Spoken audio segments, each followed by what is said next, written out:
News చూస్తున్నారు. షాబాద్ 6 మర్డర్ల కేసులో సంచలనం నమోదైంది. పోలీసుల అదుపులో నిందితుడు రాజ్ కుమార్ ఉన్నట్టుగా తెలుస్తోంది. షాద్నగర్ సమీపంలోని అక్కివేణిగూడెంలో పోలీసులు అదుపులోకి తీసుకున్నట్టుగా సమాచారం అందుతోంది. రాజ్ కుమార్ ను ఎన్కౌంటర్ చేయాలని బాధితులు డిమాండ్ చేస్తూ ఉన్నారు. మొహానికి మాస్క్ తో అక్కివేణిగూడెం సమీపంలో తిరుగుతున్నాడు నిందితుడు అంటూ తెలుస్తోంది. టిఫిన్ ఎక్కడ దొరుకుతుంది అని చెప్పి అడుగుతున్న క్రమంలో రాజ్ కుమార్ ను చాకచక్యంగా పట్టుకున్నారు మఫ్తీలో ఉన్న పోలీసులు. షాబాద్ లో భార్య పిల్లలతో సహా 6గురిని చంపిన రాజ్ కుమార్ 24 గంటలుగా తప్పించుకు తిరుగుతున్నాడు. ఈ క్రమంలో రాజ్ కుమార్ కోసం ఏకంగా 9 కాదు 10 బృందాలు రంగంలోకి దిగాయి. నిందితుడు రాజ్ కుమార్ పై 2 లక్షల రివార్డు ఉంది. ఇటు హైదరాబాద్ మరి ముఖ్యంగా తెలంగాణ పోలీసులు మళ్ళీ తామంటే ఏంటో చూపించారు. ఘటన జరిగి దాదాపుగా 48 గంటల్లోని ఈ దుర్మార్గుడిని పట్టుకున్నట్టుగా తెలుస్తుంది. దానికి సంబంధించిన బిగ్ బ్రేకింగ్ న్యూస్ చూస్తున్నారు. మరి కాసేపట్లో బహుశా అఫీషియల్గా ఇటు పోలీసులు కూడా ఈ అంశాన్ని ధృవీకరించే అవకాశం కనిపిస్తుంది. అయితే ప్రస్తుతానికి ఇంకా అధికారిక సమాచారం రావాల్సి ఉంది. షాబాద్ 6 మర్డర్ల కేసులో సంచలనం నమోదైంది. పోలీసుల అదుపులో నిందితుడు రాజ్ కుమార్ ఉన్నట్టుగా తెలుస్తుంది. షాద్నగర్ సమీపంలోని అక్కివేణిగూడెంలో ఇటు రాజ్ కుమార్ని అరెస్ట్ చేసినట్టుగా సమాచారం అందుతుంది. రాజ్ కుమార్ను ఎన్కౌంటర్ చేయాలని బాధితులు డిమాండ్ చేస్తున్న సందర్భం. అయితే ఎలా దొరికాడు అంటే ముఖానికి మాస్క్ కట్టుకుని అక్కివేణిగూడెంలో సమీపంలో తిరుగుతూ ఉన్నాడు నిందితుడు. టిఫిన్ ఎక్కడ దొరుకుతుంది అని చెప్పి అడుగుతున్న క్రమంలో రిమెంబర్ ఎంత ఆకలి మీద ఉన్నాడో చూడండి. టిఫిన్ ఎక్కడ దొరుకుతుందని చెప్పి అడుగుతున్న క్రమంలో రాజ్ కుమార్ను చాకచక్యంగా పట్టుకున్నారు మఫ్తీలో ఉన్న పోలీసులు. షాబాద్లో భార్య పిల్లలతో సహా 6గురిని చంపిన రాజ్ కుమార్ ఈ కేసులో కీలకమైన ఘటన చోటు చేసుకుంది. దుర్మార్గుని అదుపులోకి తీసుకున్నట్టుగా తెలుస్తోంది. రైట్, అప్డేట్స్ అందించేందుకు నేరుగా నిర్మల కూడా లైవ్ లో సిద్ధంగా ఒకసారి నిర్మల దగ్గరికి వెళ్లే ప్రయత్నం చేస్తాను. మరి కాసేపట్లో నిర్మల కూడా లైవ్ లోకి అందుబాటులోకి రాబోతున్నారు. మరి కాసేపట్లో అప్డేట్స్ అందించేందుకు నిర్మల కూడా సిద్ధం కాబోతున్నారు. ఈ డీటెయిల్స్ ని ఫ్రమ్ ద బిగినింగ్ ట్రాక్ చేస్తున్నారు. రాజ్ కుమార్ ఎట్టకేలకు పోలీసులకు దొరికాడా? ఈ దుర్మార్గుడు పోలీసులకు చిక్కాడా? 6గురిని చంపేసిన ఈ రాక్షసుడు, నరరూప రాక్షసుడు, ఈ హంతకుడు, ఈ దుర్మార్గుడు ఎట్టకేలకు పోలీసుల చేతికి చిక్కాడా అంటే అవుననే మాట వినిపిస్తోంది. ఆకలి మీద ఉన్న ఈ గ్రామ సింహం, ఈ పిచ్చి కుక్క తిండి కోసం వెతుకులాడుతున్న సందర్భంలో పోలీసుల వలకు చిక్కింది. మఫ్తీలో ఉన్న పోలీసుల కంటికి చిక్కింది. చిక్కిన తర్వాత ప్రస్తుతం అదుపులోకి తీసుకున్నట్టుగా తెలుస్తోంది. ఇంకా అధికారిక సమాచారం, అధికారిక ధృవీకరణ రావాల్సి ఉంది, అఫీషియల్ కన్ఫర్మేషన్ రావాల్సి ఉంది. ప్రస్తుతం పోలీసులు నిన్నటి నుంచి పూర్తిగా గాలిస్తున్నారు. 1 కాదు 2 కాదు ఏకంగా 10 బృందాలు రంగంలోకి దిగాయి. ప్రతి డీటెయిల్స్ని ట్రాక్ చేస్తూ ఉన్నారు. నిన్న డీసీపీ మాట్లాడుతూ కూడా మరి ముఖ్యంగా నిన్న ఒక 6 గంటల వరకు, నిన్న ఉదయం 6 గంటల వరకు అతగాడికి సంబంధించి ఆ లొకేషన్స్ని ట్రాక్ చేశారు. కారు మీద వెళ్తున్నట్టు సంవాట్ ఏదో ఒకటి 6 గంటల వరకు లొకేషన్ ట్రాక్ అయితే అయింది. ఆ తర్వాత నుంచి స్విచ్ ఆఫ్ చేసేసాడని, ఆ తర్వాత రకరకాలుగా ఇతగాడికి సంబంధించి ఆ ఇన్ఫర్మేషన్ గ్యాదర్ చేసే ప్రయత్నాలు చేశారు. కానీ చాలా కష్టతరమైంది. ఎట్టకేలకు తెలంగాణ పోలీసులు తామంటే ఏంటో ప్రూవ్ చేసుకున్నారా? ఇంకొకసారి దుర్మార్గుడు ఎక్కడున్నా, ఏ మూలనున్నా, ఏ స్థాయిలో ఉన్నా, ఏ విధంగా ఉన్నా పట్టుకుంటామని చెప్పి తెలంగాణ పోలీసులు తమ సత్తా అంటే ఏంటో చూపించారా అంటే అవుననే మాట వినిపిస్తోంది. ఇటు దుర్మార్గుడిని అదుపులోకి తీసుకున్నట్టుగా తెలుస్తుంది. ప్రతి వాహనాన్ని, ప్రతి వెహికల్ని, ప్రతి అణువణువుని గాలించారు పోలీసులు. 10 బృందాలు రంగంలోకి దిగి అణువణువుని గాలించాయి. నిన్న వాళ్ళ కుటుంబం మాట్లాడుతుంది, వాళ్ళ బాలిక మేనమామ మాట్లాడుతూ ఈ దుర్మార్గుడిని పోలీసులే 55 రోజుల పాటు పట్టుకోకపోవడం కారణంగానే ఇటువంటి దుర్మార్గానికి పాల్పడ్డాడు. వీడిని విడిచిపెట్టద్దు, మాకు అప్పగించండి, మేము చూసుకుంటా ఉంటూ ఉన్నారు. ఇప్పుడు ఇతగాన్ని ఎప్పుడు ఇక్కడ తీసుకురాబోతూ ఉన్నారు? లేకపోతే నేరుగా కోర్టులో హాజరుపరిచే అవకాశం ఉందా? మరి ముఖ్యంగా బలవన్ మరణానికి పాల్పడతా అని చెప్పి ఆ డైలాగ్ వేసిన ఈ దుర్మార్గుడు అటువంటి ప్రయత్నం ఏమైనా చేసే ప్రయత్నం చేస్తూ ఉన్నాడా? ఈ విషయం తెలిసిన తర్వాత శ్రీశైలం వైపు పారిపోతున్నాడు అని చెప్పి ఇంకొక చర్చ జరిగింది. ఇలా రకరకాలుగా ఇటువైపు పారిపోయాడని, అటువైపు వెళ్ళిపోయాడని, ఇదిగో ఎక్కడున్నాడని, ఇదిగో రైల్వే ట్రాక్ మీద ఉన్నాడని చెప్పి ఇలా రకరకాలుగా షికార్లు కొట్టాయి. బట్ ఎట్టకేలకు ఈ దుర్మార్గుడు పోలీసుల చేతికి చిక్కాడా? పోలీసులు ఇతగాన్ని పట్టుకున్నారా అంటే అవుననే మాట వినిపిస్తుంది. ఈ దుర్మార్గుడు దొరికాడు అనే విషయం ఒక్కసారిగా పోలీసుల ఇన్వెస్టిగేషన్లో కీలక మలుపు కింద మాట్లాడుకుంటున్న సందర్భం. మా ప్రతినిధి నిర్మల అప్డేట్స్ అందించేందుకు మరి కాసేపట్లో లైవ్లోకి రాబోతూ ఉన్నారు. ఈ షాబాద్ 6గురిని హత్య చేసిన కేసులో రాజ్ కుమార్ ఎంత దుర్మార్గంగా ప్రవర్తించాడో చూడండి. అసలు వీడి కదలికలు, వీళ్ళ కథ గురించి వింటూ ఉంటేనే ఒళ్ళు గగురుపాటుకి గురవుతూ ఉంటుంది. ఎంత దుర్మార్గం అంటే వీడు తనకంటే 6 ఏళ్ల పెద్దదైన మహిళను పెళ్లి చేసుకోవడం ఇది పెద్ద విషయం కాకపోవచ్చు, కానీ ప్రేమించాడు అనే పేరుతో ఆ మహిళను సరితను వాళ్ళ ఫ్యామిలీని అడగడం, తనను పెళ్లి చేసుకుంటా అని చెప్పి బలవంతం చేయడం, ఎట్టకేలకు పెళ్లి చేసుకున్నాడు. పెళ్లి చేసుకున్న తర్వాత ఆ డ్రైవర్గా ఏదో కొన్ని రోజులు పనిచేశాడు. ఆ తర్వాత అప్పుల బారి పడ్డాడు. ఏకంగా జూదానికి బానిసై, మద్యానికి బానిసై, జూదానికి బానిసై ఏకంగా 2.5 కోట్ల వరకు కూడా అప్పుల పాలైపోయాడు. అప్పుల పాలైపోయిన వ్యక్తిని కాపాడుకునేందుకు తల్లిదండ్రులు శ్రమించాల్సి వచ్చింది. ఎలా? వాళ్లకున్న ఆస్తిని అమ్మేసి. సాధారణంగా తెలంగాణలో ఇప్పుడు భూముల రేట్లు ఏ స్థాయిలో ఉంటున్నాయో చూస్తూ ఉన్నాం. మరి ముఖ్యంగా హైదరాబాద్ ఈ శివారులో ప్రాంతాలు, హైదరాబాద్లోని భూముల ధరకు రెక్కలు వస్తూ ఉంటాయి. ఆ చుట్టుపక్కల ప్రాంతాలు వాటికి కూడా ఆబ్వియస్లీ రేటు పెరుగుతుంది కదా.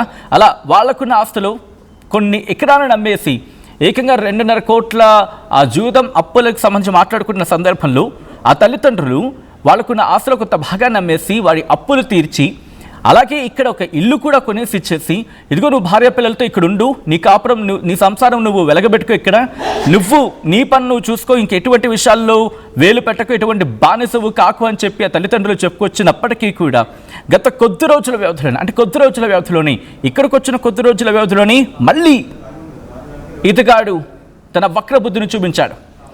17 ఏళ్ల బాలికపై వీడి కన్ను పడింది. 17 ఏళ్ళంటే ఇంటర్మీడియట్ చదువుతున్న అమ్మాయి కాలేజ్కి వెళ్తే సతాయించడం, 6 నెలల పాటు సతాయించాడు. ఆఖరికి ఎంతలా అంటే ఆ బాలిక తల్లి కాలేజ్ మానిపించేసేంతలా వెంటపడిన తర్వాత కూడా ఇంకా వేధింపులు కొనసాగాయి. ఆ తర్వాత పరీక్షల కోసం వెళ్తూ ఉంటే ఎక్కడే ఎటువంటి అఘాయిత్యానికి పాల్పడతాడా అని చెప్పి ఆ బాలిక తల్లి వెళ్ళే ప్రయత్నం చేస్తుంది. ఆ తర్వాత పోక్సో కేసు పెట్టింది, లైంగికంగా వేధించే ప్రయత్నాలు జరుగుతున్నాయని చెప్పి. ఆ తర్వాత వీడి గురించి తెలిసిన తర్వాత పోక్సో కేసు పెట్టిన తర్వాత వీడు ఇంకా కక్ష పెంచేసుకున్నాడు. కానీ ఇక్కడ ఎప్పుడైతే బాలిక తల్లి కేసు పెట్టిందో అప్పుడే కనుక పోలీసులు యాక్షన్లోకి దిగి ఉండుంటే, ఈ దుర్మార్గుని పట్టుకుని ఉండుంటే ఈరోజు ఈ 6 ప్రాణాలు, అసలు వీటితో సంబంధం లేని 2 చిన్న పిల్లలు, 2 ప్రాణాలు, పసి ప్రాణాలు 2 కూడా, ఆ 2 ఈరోజు బ్రతుకుండేవి. ఆ 2 ప్రాణాలు ఎవరివి?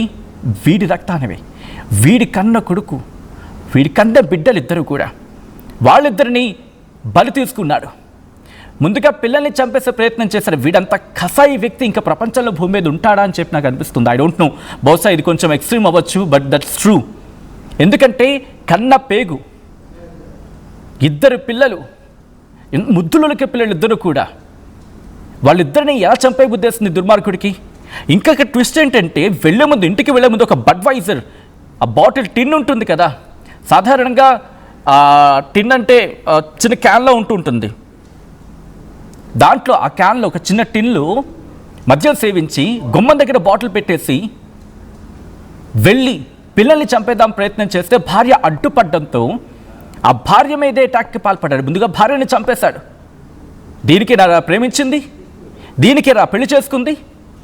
దీనికేనా 6 ఏళ్ల తేడా ఇద్దరి మధ్య, భార్యకి వీడికి, భార్య సరితకు వీడికి ఏకంగా 6 ఏళ్ల తేడా. 6 ఏళ్ల వీడికన్నా 6 ఏళ్ళు పెద్దదా ఆమె. అంటే ఎంత మెచ్యూర్గా ఆలోచించుంటుంది. ఒక వ్యక్తి తన భర్త పరాయి అమ్మాయి పట్ల దుర్మార్గంగా ప్రవర్తిస్తున్నాడని తెలిసి విసిగిపోయి విడిచిపెట్టేస్తే ఈ దుర్మార్గుడు తప్పించుకొని తిరుగుతూ, పోక్సో కేసు పడింది కదా, తప్పించుకు తిరిగాడు. ఆ తప్పించుకు తిరుగుతూ ఎప్పుడైతే బెయిల్ వచ్చిందో ముందుగా మన వ్యవస్థను ప్రశ్నించుకోవాలి. ఒక పోక్సో కేసు పడిందంటే ఆ వ్యక్తి ఎలా బయటకు వస్తూ ఉన్నాడు? దట్టు ఒక దుర్మార్గపు బ్యాక్గ్రౌండ్ కనిపిస్తుంది ఇతగాడికి. అటువంటి వ్యక్తిని ఎలా విడిచిపెట్టారు? ఎటువంటి సెక్షన్స్, దాని ఏమంటారు, లూజ్ సెక్షన్సా లేకపోతే కాస్త బలహీనమైన sections, week sections exactly. And ఇటువంటి వ్యక్తి ప్రస్తుతం పోలీసులకు దొరికాడనే తెలుస్తుంది. మా ప్రతినిధి నిర్మల అప్డేట్స్ అందించేందుకు సిద్ధంగా ఉన్నారు. నిర్మల, ప్రస్తుతం రాజ్ కుమార్ని ఎక్కడ పట్టుకోవడం జరిగింది? ఎటువంటి సమాచారం అందుతోంది? రాజ్ కుమార్తో పాటు ఇంకా ఎవరైనా ఉన్నారా? ఎస్ సచిన్, కొత్తూరు మండలము ఇంకొక అక్కివేణిగూడెం సమీపంలో కూడా పట్టుకున్నట్టుగా తెలుస్తూ ఉంది. కానీ పోలీసులు అయితే ఇంకా అధికారికంగా ఎటువంటి ప్రచారం కూడా చేయలేదు, అధికారికంగా ఇంకా వెల్లడించలేదు. కాకపోతే అక్కడ తను ఫేస్కు మాస్క్ కట్టుకొని టిఫిన్ కోసము ఎంక్వైరీ చేస్తున్న సమయంలో అదుపులోకి తీసుకున్నారు. గాలింపు చర్యలు చేపడుతున్నటువంటి పోలీసులు మఫ్టీలో ఉన్నారు కాబట్టి, బృందాలుగా ఏర్పడ్డారు కాబట్టి వాళ్ళే అదుపులోకి ఒకసారి లైన్లో ఉండే ప్రయత్నం చేయండి. మీరు లైన్లో ఉండే ప్రయత్నం చేయండి. మీరు కూడా ఈ లైవ్లో పార్టిసిపేట్ చేయొచ్చు. మీరు కూడా కాల్ చేసి లైవ్లో జాయిన్ అయ్యి ఈ దుర్మార్గుడికి ఎటువంటి శిక్ష విధించాలి, ఈ దుర్మార్గుడికి ఎటువంటి కఠిన శిక్ష పడాలి, మీరేమనుకుంటున్నారు మాట్లాడే ప్రయత్నం చేయండి. లైన్స్ ఓపెన్ చేస్తుంది ఆర్టీవీ మీకోసం. ఎందుకంటే ఈ దుర్మార్గుడికి ఎటువంటి శిక్ష పడితే ఇటువంటి ఘటనలు పునరావృతం కాకుండా ఉంటాయి. మా ప్రతినిధి నిర్మల అప్డేట్స్ అందించేందుకు లైవ్లో కంటిన్యూ అవుతున్నారు. కింద నెంబర్ స్క్రోల్ అవుతున్నాయి. 0406931611 0406931622 ఈ నెంబర్లో కాల్ చేసి మీరు మీ అభిప్రాయాన్ని వ్యక్తం చేయొచ్చు. ఇటువంటి వెధవకి, I am very sorry to use this word, కానీ తప్పటం లేదు, ఇటువంటి దుర్మార్గులకి, ఇటువంటి నరరూప రాక్షసులకి ఎటువంటి శిక్ష పడాలి, మనకున్న శిక్షలు సరిపోతాయా, మాట్లాడే ప్రయత్నం చేయండి. మీరు కాల్ చేయండి. నెంబర్స్ ఓపెన్ అయ్యాయి, లైన్స్ ఓపెన్ అప్ అయ్యాయి. నేను మళ్ళీ నిర్మల దగ్గరికి వెళ్ళే ప్రయత్నం చేస్తున్నాను. నిర్మల ప్రెసెంట్ ఎక్కడ పట్టుకున్నారు, ఎంతమంది పోలీసులు రంగంలో ఉన్నారు, ఎంతమంది బృందాలు రంగంలోకి దిగాయి, ఎంతమంది బృందాలు రంగంలోకి దిగిన తర్వాత ఎటువంటి టెక్నికల్ ఎవిడెన్స్ని బేస్ చేసుకొని అతగాన్ని అదుపులోకి తీసుకున్నట్టుగా సమాచారం అందుతుంది నిర్మల? ఎస్ సచిన్, మరి 9 బృందాలుగా కూడా పోలీసులు అయితే ఏర్పడడం కూడా జరిగింది. 9 బృందాలుగా గాలింపు చర్యలు చేపట్టినప్పటికీ కూడా షామీర్పేట, అక్కివేణిగూడెము సమీపంలో కూడా అదుపులోకి తీసుకున్నట్లుగా స్థానికులు చెప్తున్నటువంటి మాట అనే సమాచారం అందుతూ ఉంది. కానీ పోలీసులు అయితే అధికారికంగా ఇంకా వెల్లడించలేదు. అదేవిధంగా కూడా నిన్న చూసుకున్నట్లయితే కూడా చేగూరు రైల్వే స్టేషన్లో ఆ సమీపంలో కారు వదిలి అక్కడి నుంచి వెళ్ళిపోయాడు అనేది పోలీసులు గుర్తించారు. కాబట్టి అదే ఆధారంగా కూడా తనను వెతికే ప్రయత్నంలో మళ్ళీ షామీర్పేట సైడ్ తను వచ్చినట్టుగా కూడా సమాచారం అందుతూ ఉంది. కారును అక్కడ వదిలేసి అంటున్నారు. కానీ తను ఇంకా బ్రతికే ఉన్నాడా అనే అనుమానాలు కూడా వ్యక్తమవుతున్నాయి. ఇదే నేపథ్యంలో ఇంకా విషయం తెలియాలంటే కూడా ఈ 9 బృందాలుగా వేర్పడినటువంటి పోలీసు వ్యవస్థ మొత్తం కూడా గాలింపు చర్యల్లో భాగంగానే ఇంతకుముందు షామీర్పేట సమీపంలోనే బెదిరింపులకు కూడా గురి చేశాడు. కాబట్టి అక్కడ కూడా ఒక నిఘా పెట్టినట్టుగా తెలుస్తూ ఉంది. మరి స్థానికులు అదుపులోకి తీసుకున్నారా, ఇటు మఫ్టీలో ఉన్న పోలీసులు అదుపులోకి తీసుకున్నారా అనే విషయం కూడా ఇంకా వెల్లడయ్యే అవకాశం ఉంది, వెల్లడించాలి అనేది కూడా ఉంది. అదేవిధంగా కూడా కేవలము పోలీసులతోటి తను కుదుర్చుకున్న ఒప్పందం మేరకే తనకు 7 సంవత్సరాల లోపు శిక్షలు జరిగేటట్టుగా కూడా ఆ సెక్షన్లను యాడ్ చేయడం అనే దాని పట్ల కూడా ప్రజలైతే ఆగ్రహాన్ని వ్యక్తం చేస్తున్నారని కూడా అనుకోవచ్చు. ఎందుకంటే వాళ్ళ అండ చూసి ఇప్పుడు ఇంత అఘాయిత్యానికి పాల్పడ్డాడు నిందితుడు అనేది క్లియర్గా తెలుస్తూ ఉంది. ఓ పక్క సరిత కుటుంబ సభ్యులు రోధిస్తూ ఉన్నారు. అలాగే ఇటు చూసుకున్నట్లయితే మైనర్ బాలిక ఎవరైతే ఉన్నారో మైనర్ బాలిక కుటుంబానికి సంబంధించి అంగవైకల్యంతో బాధపడుతున్నటువంటి మహిళ కూడా, అందులో ఆ బాలికకు ఎవరు చూస్తారనే ఆవేదనతోటి బంధువులంతా కూడా ఇటు వాళ్ళు కన్నీరు మున్నీరు అవుతూ ఉన్నారు. అంటే 2 కుటుంబాలలో విషాద ఛాయలు అలుముకున్నటువంటి ఈ ఘటన నిందితుడు రాజ్ కుమార్ విషయంలో చాలా అంటే చాలా కఠినంగా కూడా పోలీస్ వ్యవస్థ కూడా వ్యవహరించబోతుంది అనేది ఇది సత్యం అని కూడా నమ్మాలి. అదే విషయంలో ఇప్పుడు తనని అదుపులోకి ఇంకా తీసుకున్నారా, తీసుకోలేదా అనేది పోలీసులైతే వాళ్ళు వెల్లడించాల్సిన అవసరం అయితే ఉంది. ఇంకా అధికారికంగా ఇంకా ప్రకటించడం లేదు. కాకపోతే దొరికాడు అని కొన్ని వార్తలు వినబడతా ఉంటే రాజ్ కుమార్ లాగే ఉన్న వ్యక్తి, కానీ రాజ్ కుమార్ కాదేమో పట్టుకున్న వ్యక్తి అని కొన్ని వార్తలు వినబడుతూ ఉన్నాయి. ఇందులో ఏది నిజము ఏది అబద్ధము అనేది పోలీసులు అధికారికంగా వెల్లడించేంత వరకు వేచి చూడాల్సిన అవసరం అయితే ఉంది. కానీ చాలా వరకు ప్రజలు మాత్రము ఒకటే ఎక్స్పెక్ట్ చేస్తున్నారు. ఇంకొకటి కుటుంబ సభ్యులు కూడా, ఇటు సరిత కుటుంబ సభ్యులు కూడా చెప్పుకొచ్చారు. ఇంతమందిని పొట్టను పెట్టుకున్న వ్యక్తి తనైతే ప్రాణాలతో ఉండడు, చాలాసార్లు కూడా తను బెదిరించాడు, మమ్మల్ని బ్లాక్మెయిల్ చేశాడు, ఆత్మహత్యకు పాల్పడతానని మరణానికి పాల్పడతానని చెప్పి మమ్మల్ని బ్లాక్మెయిల్ చేశాడు. ఇప్పుడు కూడా అలాంటి అఘాయిత్యానికి ఏమన్నా పాల్పడుంటాడేమో అనేది ఒక భయం మమ్మల్ని వెంటాడుతూ ఉంది. ఇంకో భయం ఏంటంటే ఇక్కడ సరిత అన్న ఎవరైతే ఉన్నారో సరిత అన్న మీద కూడా రాజ్ కుమార్ కక్ష పెంచుకున్నాడు. వాళ్ళ అన్న అంటే కూడా ఇష్టం ఉండదు కాబట్టి మా అన్న అంటే ఇటు సరిత అన్న మీద కూడా తన ఫ్రెండ్స్ ద్వారా కానీ లేకపోతే తనే స్వయంగా వచ్చి కానీ తన మీద దాడి చేసే ప్రయత్నం కూడా చేస్తాడు.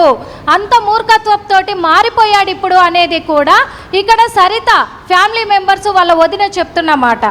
ఇక్కడ సరిత తల్లి చెప్తున్న మాట ఏంటంటే, చాలాసార్లు నా కళ్ళతో చూశాను, నా కూతురుపై దాడి చేస్తూ హింసించడం కూడా శారీరకంగా మానసికంగా హింసించడం అనేది చాలాసార్లు చూశాను, చాలాసార్లు అడిగాను. అయినప్పటికీ కూడా మళ్ళీ నా కూతురే కాంప్రమైజ్ అవుతూ తనతో జీవనాన్ని గడిపింది అని చెప్పేసి ఆ తల్లి కూడా చెప్పుకొచ్చిన మాటలు. కాబట్టి పోలీసులకు చేత కాకపోతే, అంటే వాళ్ళు మాట్లాడిన మాట చెప్తున్నాను నేను, పోలీసు బృందాలకు చేత కాకపోతే మేము వెతుకుతాము, మా చేతికి అప్పగించండి, లేదా మేమే వెతుక్కుంటాము, తనకి ఏ శిక్ష అయితే విధిస్తే న్యాయం జరుగుతుందో అదే శిక్ష మేము విధిస్తామని ఇటు సరిత ఫ్యామిలీ అంటున్నారు, ఇటు మైనర్ బాలిక ఫ్యామిలీ కూడా అదే మాట చెప్తూ ఉన్నారు. ఎందుకింత ఇంకా టైం ఎందుకు పడుతుంది అంటున్నారు. ఎందుకంటే ఇప్పుడున్న జనరేషన్ని దృష్టిలో పెట్టుకుంటే సీసీ ఫుటేజ్ ఆధారంగా కావచ్చు, మొబైల్ ట్రేస్ చేయడంలో కావచ్చు, అన్ని విషయాల్లో కూడా ఒక్క నిందితుడిని పట్టుకోలేకపోతున్నారు. అంటే ప్రజలంతా కూడా భయాందోళనకు గురవుతున్నారు. ఎందుకు, తనకి ఏంటి, అసలు తనను ఒక్కసారి ఉండే ప్రయత్నం చేయండి. మీరు విజువల్స్ ఒక్కసారి మీ లైన్లో ఉండే ప్రయత్నం చేయండి. చాలా మంది ట్రై చేస్తున్నారు ఇటు మాట్లాడడానికి. కింద నెంబర్ స్క్రోల్ అవుతున్నాయి, నెంబర్స్కి మీరు కాల్ చేయొచ్చు. లైన్స్ ఎంగేజ్గా వస్తే కనుక మీరు కమెంట్ సెక్షన్లో మీ అభిప్రాయాన్ని వ్యక్తం చేయొచ్చు. అభ్యంతరకరంగా అసభ్యంగా లేని మెసేజెస్ని నేను చెప్పే ప్రయత్నం చేస్తాను, నేను చదివి వినిపించే ప్రయత్నం చేస్తాను. కింద నెంబర్ స్క్రోల్ అవుతున్నాయి. 04069316611, 04069316622. ఈ నెంబర్లకు కాల్ చేసి మీరేమనుకుంటున్నారు, ఇటువంటి దుర్మార్గుడికి ఎటువంటి శిక్ష పడాలి, ఎటువంటి శిక్ష పడితే ఇటువంటి లేకపోతే ఇటువంటి పనులు మళ్ళీ పునరావృతం కాకుండా ఉంటాయి, ఇటువంటి ఘటనలు పునరావృతం కాకుండా ఉంటాయి, ఇటువంటి ఘటనలు మళ్ళీ జరగకుండా ఉండాలంటే ఎటువంటి యాక్షన్లోకి దిగాలి? యాజ్ అ సొసైటీగా మీ మాట ఏంటి, మీ అభిప్రాయం ఏంటి, మీ మనసులో మాట ఏంటి? కమెంట్ చేసే ప్రయత్నం చేయండి. అట్ ద సేమ్ టైం కిందన నెంబర్స్ డిస్ప్లే అవుతున్నాయి. మీరు ఆ బ్రేకింగ్ న్యూస్ కింద టిక్కలు మీరు చూడొచ్చు. లైవ్లో మాట్లాడేందుకు కాల్ చేసిన నంబర్స్ అని చెప్పి 04069316611, 04069316622. ఈ నెంబర్కి కాల్ చేసి మీరు మీ అభిప్రాయాన్ని వ్యక్తం చేసే ప్రయత్నం చేయొచ్చు. ఒక్కసారి మళ్ళీ నేను నిర్మలా దగ్గరికి వెళ్ళే ప్రయత్నం చేస్తున్నాను. నిర్మలా ప్రెసెంట్ ఒకవేళ అదుపులోకి తీసుకుంటే కనుక ఏ టైంకి అఫీషియల్ అనౌన్స్మెంట్ వచ్చే అవకాశం ఉంది? దాంతోపాటు ప్రస్తుతం దీనికి సంబంధించి ఏమైనా రియాక్ట్ అవుతున్నారా, పోలీస్ శాఖ ఏమైనా రియాక్ట్ అవుతుందా, లేకపోతే ఇటు తీసుకొచ్చిన తర్వాత లేకపోతే అఫీషియల్ కన్ఫర్మేషన్ ఎప్పుడొచ్చే అవకాశం కనిపిస్తోంది ఈ సినారియోలో? ఎస్ ఇలాంటి సమాచారం మీద మాత్రము మొయినాబాద్ డీసీపీ మాత్రము స్పందించడం కూడా జరిగింది. ఇంకా అదుపులోకి తీసుకోలేదు. మేము 9 బృందాలుగా ఏర్పడ్డాం కాబట్టి 9 బృందాలుగా గాలింపు చర్యలు చేపడుతూ ఉన్నాము. అతి త్వరలోనే మేము అదుపులోకి తీసుకుంటాము. తన కారును మాత్రము చేగూరు రైల్వే స్టేషన్ వద్ద మేము గుర్తించాము. అడవిలోకి వెళ్ళినట్టుగా కూడా సమాచారం ఉంది కాబట్టి అడవి ప్రాంతంలో కూడా మొత్తము మేము దర్యాప్తు కొనసాగిస్తాము, ఎంక్వైరీ చేస్తాము. అదేవిధంగా కూడా మేము అదుపులోకి తీసుకున్న మరుక్షణమే అధికారికంగా కూడా మేము ప్రకటిస్తాము. ఇవన్నీ కూడా వదంతాలు నమ్మొద్దు అని చెప్పేసి ఓ పక్క డీసీపీ చెప్తున్నప్పటికీ కూడా ఒక్కసారి మీరు లైన్లో ఉండే ప్రయత్నం చేయండి. మనకి కాలర్స్ జాయిన్ అవుతున్నారు, అభిప్రాయాన్ని వ్యక్తం చేసేందుకు కాల్స్ తీసుకుంటాను. మళ్ళీ మీ దగ్గరికి వచ్చే ప్రయత్నం చేస్తాను. I request please be online. Srinu Nalgonda నుంచి కాల్ చేస్తున్నారు. శ్రీను గారు నమస్తే అండి. శ్రీను గారు నా మాట వినిపిస్తుంది మీకు? వినపడుతుంది సార్, మీ మాట వినపడుతుంది. శ్రీను గారు నా మాట వినిపిస్తుందా? వినపడుతుంది సార్. శ్రీను గారు మీరేమంటారండి? సార్ ఇలాంటి వాళ్ళని ఫస్ట్ పోలీస్ వ్యవస్థ కరెక్ట్ గా లేక మనకి ఈ రోజు 6 ప్రాణాలు పోవడం జరిగింది సార్. ఫస్ట్ పోలీసు వాళ్ళు వీళ్ళకి రాజు గారు అనే వానికి సరైన ట్రీట్మెంట్ ఇస్తే ఆడు ఇలాంటి ఘోరానికి పాల్పడి ఉండేవాడు కాదు. ఈ పోలీస్ వ్యవస్థ అనేది మారాలి సార్. డబ్బులకు లొంగి వాళ్ళకు బెయిల్ వచ్చేటట్టు కేసులు తక్కువ సెక్షన్లు పెట్టి బయటకు వచ్చే విధంగా ఇది చేయడం వల్ల ఈరోజు 6 ప్రాణాలు, పసి ప్రాణాలతో పాటు ఆ నిందితుడు వాళ్ళ ప్రాణాలు తీయడం జరిగింది. చాలా ఘోరమైన ఈ చర్య సార్. ఇలాంటి చర్యలు ప్రభుత్వాలు సీరియస్గా ఉండాలి. ఈ పోక్సో లాంటి కేసులు పెట్టినప్పుడు బాధ్యతగా వ్యవహరించి ఇలాంటి వాళ్ళని సొసైటీలో ఇంకోటి చేయకుండా చేయాలి సార్. ఇటువంటి వాళ్ళని బహిరంగంగా ఎన్కౌంటర్ చేస్తే ఇలాంటి నేరాలు పాల్పడేటోళ్ళు కూడా భయపడి ఈ సమాజంలో అందరికీ గౌరవంగా బతకడానికి ఉపయోగపడుతుంది సార్. ఫైన్. అంటే ఇప్పుడు ఇతగాడు పట్టుబడ్డాడు అనేది మనకు అందుతున్న సమాచారం. ఒకవేళ అదే జరిగితే కనుక ఇతగాడికి ఎటువంటి శిక్ష పడాలనుకుంటున్నారు మీరు? సార్ అందరూ భయపడే విధంగా సమాజం అని ఇంకోడు ఇలాంటి నేరాలకు పాల్పడకుండా ఈ అమ్మాయిలు ఈ బాలికలని రేప్ చేయడం కానీ వాళ్ళని బెదిరించి లొంగ తీసుకోవడం కానీ ఇలాంటి చేయకుండా చదువుకునే వయసులో వాళ్ళు ఎమ్మడి పడుతుంటే ఇట్లా పోలీసులకు ఇన్ఫార్మ్ చేసిన ఇట్లా ఆ పోలీసు అతన్ని పట్టుకొని శిక్షిస్తే ఈ రోజు ఇలాంటి ఘోరం జరగకపోయేది సార్. ఇలాంటి దుర్మార్గులని ప్రవర్తన స్కూల్ ఏజ్ నుంచే స్కూళ్ళల్లో వీళ్ళకు కౌన్సిలింగ్ తో పాటు వీళ్ళకు సరైన పాఠ్యాంశాలు బోధించాలి సార్. స్కూల్ ఏజ్ నుంచే ఈ ప్రవర్తన ఈ యొక్క మైండ్ సెట్ మార్చాలి సార్ ఈ సమాజంలో. రైట్. ఈ మధ్య కాలంలో నల్గొండలగిరి ఇట్లా జరిగింది సార్. ఒక్కడే వెళ్ళి నలుగురిని చంపడం. ఈ రోజు మరి అదే చూసుకొని 6 చంపినట్టు కొడుతుంది మనకు. ఈ రోజు మొత్తం నేర వృత్తి అనేది చాలా పెరిగిపోతుంది తెలంగాణ రాష్ట్రంలో. ఈ సమాజానికి చాలా ఘోరం సార్, మంచిది కాదు. ఇది ప్రభుత్వం కూడా సీరియస్ గా ఆలోచించాల్సిన విషయం సార్ ఇది. Right right Srinu, thanks for calling. మీ అభిప్రాయాన్ని వ్యక్తం చేసే ప్రయత్నం చేసినందుకు. ప్రతి ఒక్కరూ కోరుకుంటోంది అదే, వీడికి పడే శిక్ష, ఈ దుర్మార్గుడికి, ఈ రాక్షసుడికి, ఈ హంతకుడికి వీడికి పడే శిక్ష భవిష్యత్తులో ఇటువంటి ఘటనల పట్ల కనీసం ఆలోచించాలన్నా, కనీసం ఆలోచన చేయాలన్నా వెన్నులో వణుకు పుట్టేలా ఉండాలి అనేది ఇటు సొసైటీ నుంచి వస్తున్న డిమాండ్. మరి మీరు కూడా మాట్లాడచ్చు అండ్ మీ అందరి గొంతు కలిస్తేనే ఒక మార్పు అనేది సాధ్యమవుతుంది. ఇటువంటి ఘటనలు పునరావృతం కాకుండా ఇటువంటి యాక్షన్లోకి దిగాలి అండ్ వీడికి ఎటువంటి శిక్ష పడాలి. మీరే అనుకుంటున్నారు? కామెంట్ చేసే ప్రయత్నం చేయండి, కాల్ చేయండి. నిర్మల అప్డేట్స్ అందించేందుకు లైవ్లో కంటిన్యూ అవుతూ ఉన్నారు. నిన్నటి నుంచి కూడా ఈ డీటెయిల్స్ని ట్రాక్ చేస్తూ ఉన్నారు నిర్మల, ఈ స్టోరీని కంప్లీట్గా ట్రాక్ చేస్తూ ఉన్నారు. నిర్మల, నిన్న మీరు వాళ్ళ బంధువులతో మాట్లాడారు. వాళ్ళ బంధువులతో మాట్లాడుతున్నప్పుడు వాళ్ళు ఏమంటున్నారు? ఎటువంటి ఇష్యూస్ని లేకపోతే ఎటువంటి కంప్లైంట్స్ని రాజ్ కుమార్ గురించి చెప్తూ ఉన్నారు వాళ్ళు? ఎస్, రాజ్ కుమార్ గురించి మాత్రం మొత్తం కూడా తప్పు, అంటే వాళ్ళు రాజ్ కుమార్ క్యారెక్టర్ ఎలాంటిది అనేది చెప్తూ ఉన్నారు. తను మొత్తంగా కూడా మొత్తం ఫ్యామిలీకి మైనస్గానే ఉన్నాడు. ఎందుకంటే ఇటు సరితను ప్రేమించి పెళ్లి చేసుకున్నప్పటికీ కూడా ఏ రోజు కూడా సరితను బాగా చూడలేదు, మానసికంగా శారీరకంగా హింసించాడు అని చెప్తున్నారు. అదేవిధంగా కూడా షాబాద్ నగరానికి ఎప్పుడైతే వాళ్ళు ప్రాంతానికి ఎప్పుడైతే వాళ్ళు షిఫ్ట్ అయ్యారో 2 సంవత్సరాల ముందు వరకు, ఆ 2 సంవత్సరాల నుంచి కూడా పక్క ఇంట్లోనే ఉన్నటువంటి మైనర్ బాలిక పైన కన్నేసి ఆ బాలికను టార్చర్ చేస్తూ, ఆ బాలికను బ్లాక్మెయిల్ చేస్తూ ఉండడం కూడా, ఆ తర్వాత ఇంకా తను చెడు వ్యసనాలకు అలవాటు పడి, జూదాలకు అలవాటు పడి, అదే విషయమే కాకుండా స్వయంగా చెప్తూ ఉన్నారు కుటుంబ సభ్యులు ఒకటే మాట, తనేదో బంగారు గనులు తవ్వడానికి కూడా ఆ సరితను హింసించి తన దగ్గర ఉన్న డబ్బులు లాక్కొని తను వెళ్ళిపోయినట్టుగా కూడా చెప్తూ ఉన్నారు. 3 నెలల వరకు, 3 నెలలు అసలు భార్య పిల్లల్ని పట్టించుకోకుండా, ఎక్కడికి వెళ్ళాడో కూడా తెలియకుండా సరిత తల్లిపైనే వాళ్ళను వదిలేసి వెళ్ళిపోయినట్టుగా కూడా ఇక్కడ సరిత తల్లి కూడా చెప్పడం జరిగింది.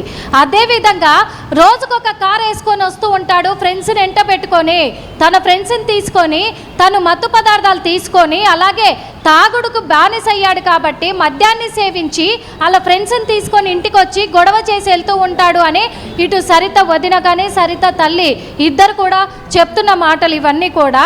ఇక మైనర్ బాలిక విషయానికి వస్తే కూడా ఫోక్సో కేసు నమోదైన తర్వాత కూడా ఎట్టి పరిస్థితుల్లో అమ్మాయిని వదలకపోగా చట్టాన్ని చేతిలో తీసుకున్నట్టుగా తను చట్టాన్ని చేతిలో తీసుకొని పోలీసుల్ని అదుపులో పెట్టుకొని పోలీసులకి లంచాన్ని ఎరవేసి తను స్టేషన్ బెయిల్ మీద బయటికి వచ్చాడు. ఈ స్టేషన్ బెయిల్ ఇచ్చే హక్కు ఎలా ఉంటుంది ఫోక్సో కేసు అయితే? కానీ వాళ్ళు ఏం చేశారంటే 7 years లోపు సెక్షన్లను యాడ్ చేసి రాజ్ కుమార్ని బయటికి రిలీజ్ చేసి ఈరోజు 6 ప్రాణాలు పోవడానికి గల కారణమయ్యింది పోలీస్ వ్యవస్థ. అంటే అక్కడ షాబాద్ పోలీస్ స్టేషన్కి సంబంధించినట్టు పోలీసు సిబ్బంది కావచ్చు, ఇటు రాజ్ కుమార్ కావచ్చు. ఇక కుటుంబ సభ్యులు కేవలం ఇదే మాట చెప్తున్నారు, ఈ రోజున నా పిల్లలు, నా కూతురు, నా మనమలు మాకు దూరం అవ్వడానికి కారణము కేవలము షాబాద్ పోలీసులు, అలాగే రాజ్ కుమారు. ఎప్పుడైనా ఎన్నోసార్లు బెదిరించేవాడు అని చెప్పేసి చెప్తూ ఉన్నారు. అవన్నీ కూడా అందుకే ఇప్పుడు ఫ్రెండ్స్ని కూడా పోలీసులు అదుపులోకి తీసుకున్నారు. ఫ్రెండ్స్ని కూడా తీసుకొని విచారిస్తూ ఉన్నారు. ఆ ఫ్రెండ్స్ మొబైల్లలో కూడా మొబైల్ డేటా ఏముంది, వాళ్ళకేమైనా సమాచారం ఇచ్చాడా, వాళ్ళకేమైనా ఫోన్ చేశాడా, ముఖ్యంగా ఇంత ఘాతకానికి పాల్పడ్డ తర్వాత రాజ్ కుమార్ తండ్రికి ఫోన్ చేసినట్టుగా పోలీసులు నిన్న చెప్పడం కూడా జరిగింది. తండ్రికి ఏం చెప్పాడు అసలు? ఏమని చెప్పాడు, ఆ తండ్రి మొబైల్ డేటాలో ఏముంది? ఎందుకంటే ఇక్కడ సరిత ఫ్యామిలీ మెంబర్స్ చెప్తున్నారు, ఇటు రాజ్ కుమార్ తల్లిదండ్రులకు కూడా సరిత అంటే ఇష్టం లేదు అని చెప్పేసి. మరి అట్లేమైనా వాళ్ళు కూడా ఏమైనా ప్రోత్సహించారా రాజ్ కుమార్ని అనే విధంగా కూడా పోలీసులు దర్యాప్తు కొనసాగిస్తూ ఉన్నారు. ప్రస్తుతం అయితే షాబాద్లో రాజ్ కుమార్ తల్లిదండ్రులు కానీ వాళ్ళ అన్నదమ్ములు కానీ ఎవరూ లేరు. నిన్న చూసాం, వాళ్ళ ఇంటికి కూడా వెళ్ళే ప్రయత్నం చేశాము, పక్కనే ఇల్లు కాబట్టి లాక్ చేస్తుంది ఇల్లు కూడా మొత్తం కూడా. అందుకు వాళ్ళను కూడా అదుపులోకి తీసుకొని విచారించే ప్రయత్నంలోనే ఉన్నారు. ఈరోజు సాయంత్రము లోపు ఎట్టి పరిస్థితుల్లో రాజ్ కుమార్కి సంబంధించినటువంటి డీటెయిల్స్, రాజ్ కుమార్ ఎక్కడున్నాడు, ఏ పరిస్థితుల్లో ఉన్నాడు, పోలీసులు అదుపులోకి తీసుకున్నారా లేదా, ఇవన్నీ కూడా పోలీసులు అధికారికంగా వెల్లడించే అవకాశం అయితే కనిపిస్తూ ఉంది Sachin. Right Nirmala, thanks for the update. మొత్తంగా ఈ స్టోరీలు కీలకమైన డెవలప్మెంట్ చోటు చేసుకుంది ఈ అంశానికి సంబంధించి. ఎందుకంటే ఒకటా రెంట 6గురిని చంపేశాడు దుర్మార్గుడు. ఆఖరికి వీడు పట్టుబడ్డా అంటే అవుననే మాట వినిపిస్తోంది. షాబాద్ 6 హత్యల కేసులో కీలకమైన అప్డేట్ ఇది. కీలకమైన సంచలనం నమోదైంది. పోలీసుల అదుపులో నిందితుడు రాజ్ కుమార్ ఉన్నట్టుగా తెలుస్తోంది. షాద్నగర్ సమీపంలోని అక్కివేణి గూడెంలో ఇదిగాన్ని అదుపులోకి తీసుకున్నట్టుగా సమాచారం అందుతుంది. రాజ్ కుమార్ను ఎన్కౌంటర్ చేయాలని బాధితులు డిమాండ్ చేస్తూ ఉన్నారు. ముఖానికి మాస్క్తో అక్కివేణి గూడెం సమీపంలో తిరుగుతున్నాడు నిందితుడు అంటూ కూడా పెద్ద ఎత్తున చర్చ జరిగింది. టిఫిన్ ఎక్కడ దొరుకుతుంది అని చెప్పి అడుగుతున్న క్రమంలో రాజ్ కుమార్ను చాకచక్యంగా మఫ్తీలో ఉన్న పోలీసులు పట్టుకున్నారనేది అందుతున్న సమాచారం. షాబాద్లో భార్య పిల్లలతో సహా 6గురిని చంపాడు రాజ్ కుమార్. 24 గంటలుగా రాజ్ కుమార్ కోసం గాలిస్తూ ఉన్నారు పోలీసులు 10 బృందాలుగా ఏర్పడి. నిందితుడు రాజ్ కుమార్పై 2 లక్షల రివార్డు ఉంది. ఈ కథనం మిమ్మల్ని కాస్త కలవరపరచచ్చు. దీనికి సంబంధించి తగిన జాగ్రత్తలు తీసుకోవాలని ఆర్టీవీ సూచించడం జరుగుతోంది. This is distributing content, video description is highly advised. ఒక్కసారి ఈ ఘటనకు సంబంధించి ఎటువంటి అభిప్రాయం వ్యక్తమవుతుంది ప్రజల నుంచి అనేది మీరు కూడా కమెంట్ చేయొచ్చు. ఎందుకంటే సొసైటీగా మీరు, మేము, మనమంతా కలిసి రంగంలోకి దిగితేనే ఒక మార్పు అనేది సాధ్యమవుతుంది. కాబట్టి మీరేమనుకుంటున్నారు? ఈ ఘటనలో మరి ముఖ్యంగా ఎటువంటి దుర్మార్గులకి ఎటువంటి శిక్ష పడాలి? మీ అభిప్రాయం ఏంటి? కామెంట్ చేయండి.